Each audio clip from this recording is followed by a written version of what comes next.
Come on, have some more wine, my husband urged. We had come to a secluded rental villa for our honeymoon. We were alone, taking our time and celebrating with some nice wine.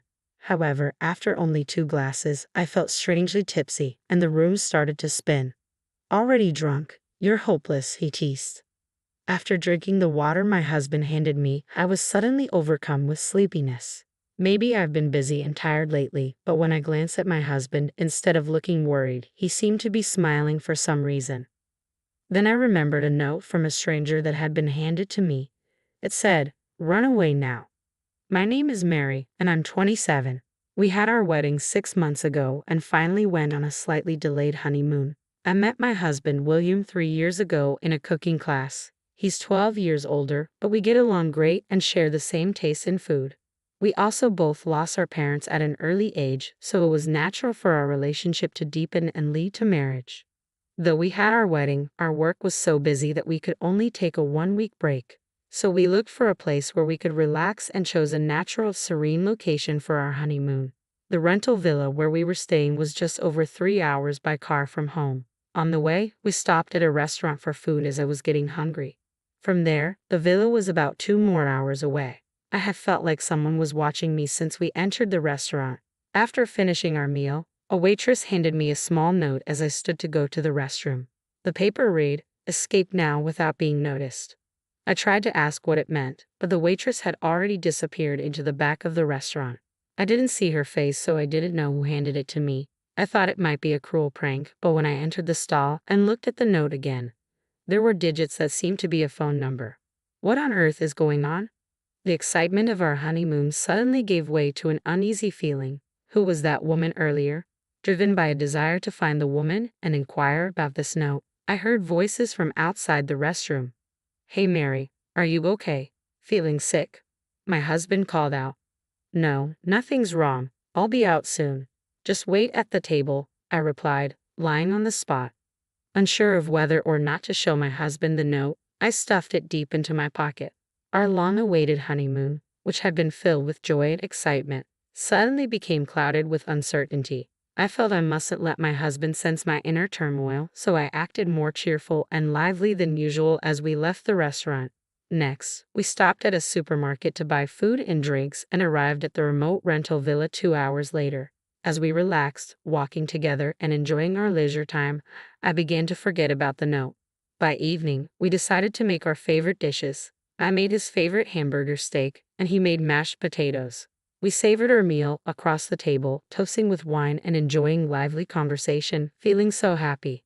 And yet, after 2 glasses of wine, my head started to feel foggy. "I bought your favorite premium wine, Mary. Drink up," William encouraged. I might be getting a little tipsy," I admitted. "What are you talking about? You've hardly drunk anything." My husband offered me more wine. I thought about stopping, but looking at my cheerful husband, I didn't want to ruin the pleasant atmosphere, so I sipped the wine little by little. However, after a while, I started to feel even dizzier and as though I was becoming quite drunk. Feeling that any more would make me sick, I pulled my hand away from the wine glass. My husband stared intently at my face, checking my complexion. "You usually handle a whole bottle of wine fine. Is your daily fatigue catching up with you?" "Maybe it is," I replied. "You're such a helpless one. If so, drink this. It'll sober you up." "Here," he said, handing me the hangover supplement he usually takes along with some water. Yet even after drinking it, my drunkenness didn't subside, and I was strangely overcome with intense drowsiness. Finally, I was in such a state that I could barely sit in my chair, leaning on the table. "It's surprisingly easy," he muttered.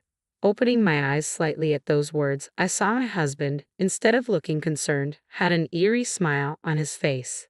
"You might just slip into an eternal sleep. Thanks for getting life insurance." Without caring for me as I lay limp and unable to get up, my husband poured all the wine down the sink, tidied up his dishes and glasses, and left the rental villa. Unable to move at all, I heard the sound of a car engine gradually fading away. What on earth is happening?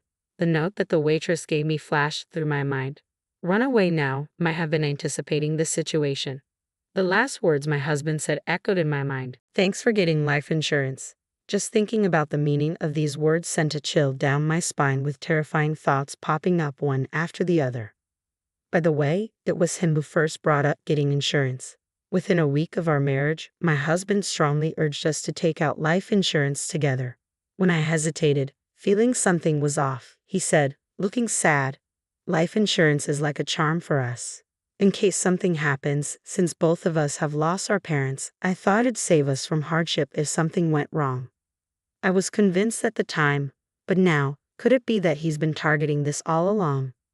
With great effort, I crawled to the kitchen and chugged down an unopened bottle of water. My mind started to clear a bit, and I took out the note I had received and pressed the call button on my mobile phone. After a few rings, a woman answered. When I told her I had received the note and was incoherent from the wine, she responded with urgency. "That's why I gave you the note saying run away now. You might be in danger." "What? What do you mean? Please tell me what you know," I pleaded. According to what she hesitantly told me, she was my husband's ex-girlfriend. Apparently, they were dating about 5 years ago when his parents died from an illness. His behavior was so suspicious that she became frightened and decided to break up. However, she couldn't get rid of him, so she vanished. I was stunned to hear her story. I had heard that his parents died more than 10 years ago in a traffic accident. What's going on here? So when we entered the restaurant, she was incredibly surprised. She hid in the back of the shop so we wouldn't see her. I wasn't imagining the feeling that someone was watching me during dinner. The waitress must have sensed that my husband was up to something and handed me a note when I went to the restroom, wanting to help with all her heart. "Thank you for giving me the note. I can't thank you enough. It must have taken courage," I said. I heard her sobbing on the phone at my words. "I can't believe this. I can never forgive this." Contrary to my gratitude to her, I was terribly shocked to find that my trusting husband had betrayed me. Gradually, I became consumed with anger. "I have to punish that man, no matter what," I said, without thinking. She replied, "Of course." But I had a plan. Carrying it out might put me in even more danger, but I couldn't just let things go on like this. I was determined to make him realize his wrongs. About 2 hours later, I heard the sound of my husband's car engine returning. After the phone call, I had fallen ill again and was lying on the floor. I could see my husband, still wearing his shoes, entering through the door. He slowly approached me, crouched down in front of me, and gently put his ear to my lips to check my breathing. "Damn, she's still alive. She's stubborn. I should have made her drink more," he muttered. "What does that mean?" I faintly whispered, and he began to speak with a defiant smile. "I'll tell you as a gift to the dead. You know I hate working, so I made my parents drink plenty of alcohol to quickly get my hands on some money. Then, I made them drink the supplement I made and gave to you. Ha! I married you because you had no one else, and now the life insurance money will be all mine. Since the premium is $500 a month, I might get around $500,000. I'm thrilled." I felt a chill as my husband's cruel words sank in. "You won't have your way," I croaked. "Don't act tough. You can't even move. I'll take all your savings too. Now, I'll send you to the afterlife right away with this," he sneered. My husband then took out several of the supplements from earlier. It sounded like he was dissolving them in water with the noise of a glass and stirring. He grabbed my hair, lifted my face, and poured the mixture into my mouth. "Stop it. Come on. Gulp it down. I won't hold back this time. You'll be in the afterlife in no time." I resisted desperately, coughing and somehow spitting out the liquid that had been forcibly poured into my mouth. "That's enough. Let go of Mary." Standing there was the store clerk, his former lover, who had handed me the note. "What? Why is Emma here?" I had arranged for her to come here after giving her the location of the villa on the phone earlier, I said, standing up smoothly from the floor. My husband looked completely baffled. It's true the wine affected me quickly, but I had felt something was off when he gave me the supplements while I was drunk and made sure not to swallow them. "You must have thought I'd come back here to check what had happened to me. Damn you, you tricked me. I'll never forgive you. I'll wipe both of you off the face of this earth," he roared. Recklessly, he grabbed the poker next to the wood-burning stove and approached us. "Stop it. Screaming won't help you here in this deserted place. Now, which one of you should I finish off first?" he said, swinging the stick in his hand, shattering mirrors and vases in the room. Just as I couldn't escape any longer, my husband stood in front of me, raising his arm to strike. At that moment, the door banged open with a loud noise, and the police burst in. His former lover had been watching the situation from the next room and had called the police. It was a close call. "Indeed, that was a close one," I muttered. With a shocked look on his face, my husband's arm remained raised, frozen in place. I took the opportunity to turn off the recording button on the mobile phone I had propped on the shelf and handed it to the police. I've recorded everything in here. This should be enough evidence, right? Oh, and the supplement I pretended to drink. I'll give that as evidence too. What? What's going on? My husband stammered. Actually, I had called the police after my husband abandoned me, but they didn't take me seriously because I was slurring my words, thinking it was a drunk's joke. That's why, with the cooperation of his former lover, I staged a convincing act to elicit a confession from my husband. Honestly, I was terrified of my husband and thought about running away right then and there. But I knew that if I ran, my husband would target me, and I believed that the police would surely come if they had evidence of a crime in progress. This is just a little marital spat, not something to bother the busy police with, he said, tossing the stick he was holding onto the floor and scratching his head. I was fed up with him, thinking he could still deceive us with all this evidence stacked against him. You might as well give up. We have your own confession and the video evidence of you trying to take our lives. Mary, you're exaggerating. Calling the police is going too far. I'll apologize, so don't be mad. I wouldn't really harm you, would I? There's no way I can believe you now. Besides, I will have everything investigated thoroughly, not only about this incident but also the death of your parents. That's such an old story, and there's no evidence. He seemed to think that he wouldn't be charged with a serious crime if he was caught just for this incident. Then the ex-lover, who had been silently observing, spoke up.